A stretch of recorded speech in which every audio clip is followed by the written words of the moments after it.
ಒಂದು ಅರ್ಥ ಹೋದಾದರೆ 1 ಕುಂಟೆಯಲ್ಲಿ 200 ಮೀನ ಆರಾಮಾಗಿ ಸಾಕ್ಬೋದು. 1 ಕುಂಟೆ ಲೆಕ್ಕ ಬರುತ್ತೆ ಆಲ್ಮೋಸ್ಟ್. ಓಕೆನಾ?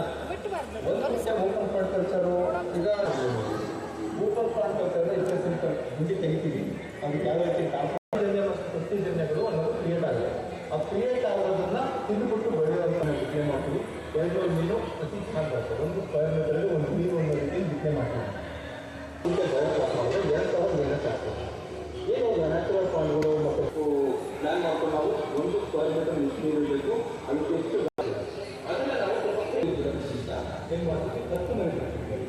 ಸ್ವಲ್ಪ ಜಾಸ್ತಿ ಮಾಡಿರ್ತೀವಿ. ಅವಾಗ ಏನು ಮಾಡ್ತೀವಿ, ಅದಾದರೆ ಆ ಜೀವನ ಸ್ವಲ್ಪ ಜಾಸ್ತಿ ಆಗುತ್ತೆ, ರೇಟ್ ಆಗುತ್ತೆ. ಅದೇ ಥರದಲ್ಲಿ ಅಮೋನಿಯಾ ಸಪ್ರೇಟಾಗಿ ತೆಗೆಯೋದು ಇದನ್ನು ಬಯೋಪ್ಲಾನ್ ಮಾಡ್ತಾರೆ. ಇದೇ ರೀತಿ ಆರೈಕೆ ಈ ಬಯೋಪ್ಲಾನ್ ಏನು ಮ್ಯಾಲೆ ಏನು ಮಾಡ್ತೀವಿ, ಕಸ ಹಾಕಿ ಬರೀ ಕರ್ತವ್ಯ ಆಸ್ವಾದಿಸ್ತಾರೆ.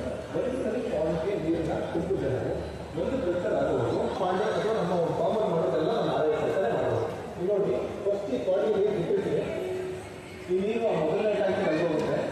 ಆ ಟ್ಯಾಂಕಿಂದ 5 ಟ್ಯಾಂಕಿ ಬರುತ್ತೆ, 2ನೇ ಟ್ಯಾಂಕಿಗೆ ಬರುತ್ತೆ, 2ನೇ ಟ್ಯಾಂಕಿಂದ 3ನೇ ಟ್ಯಾಂಕಿಗೆ ಬರುತ್ತೆ, 3ನೇ ಟ್ಯಾಂಕಿಂದ 4 ಬಂದು 4ರಿಂದ 5 ಬಂದು ಮತ್ತೆ ಹಿಂಗೆ ವಾಪಸ್ ಹೋಗುತ್ತೆ. ಅದರಿಂದ ಏನು ಸರ್ಕ್ಯುಲೇಟ್ ಆಗುತ್ತೆ ಅಂದರೆ ಮೇಲ್ಗಡೆ ಒಳ್ಳೆ ನೀರು ಈ ಕಡೆ ಬರುತ್ತೆ. ಒಂದು 70% ಫ್ಲೂಯಿಡ್ಸ್ ಅಲ್ಲೇ ಆಗಿರುತ್ತೆ. ಅದರಿಂದ ನೆಕ್ಸ್ಟ್ ಬರುತ್ತೆ ತಿಳ್ಕೊಂಡು ಏರಿಯೇಷನ್ ಸಿಸ್ಟಮ್. ಈ ನೀರಲ್ಲಿ ಆ ಏರಿಯೇಷನ್ ಕೊಡೋದ್ರಿಂದ ಏನಾಗುತ್ತೆ, bubbles 3rd Pandu 4th Pandu 5th Pandu ಇದೆ. ಬಟ್ ಅದೇ ಈಗ ಮೀನು ಮರಿಗಳು ಕಡಿಮೆ ಇರೋದ್ರ ಬಯೋಮೀಡಿಯಾಸ್ ನೋಡ್ಬೋದು ನೀವು. ಸೊ ಈ ಬಯೋಮೀಡಿಯಾಸಿಂದ ಏನಾಗುತ್ತೆ ನಮಗೆ ಅಂದರೆ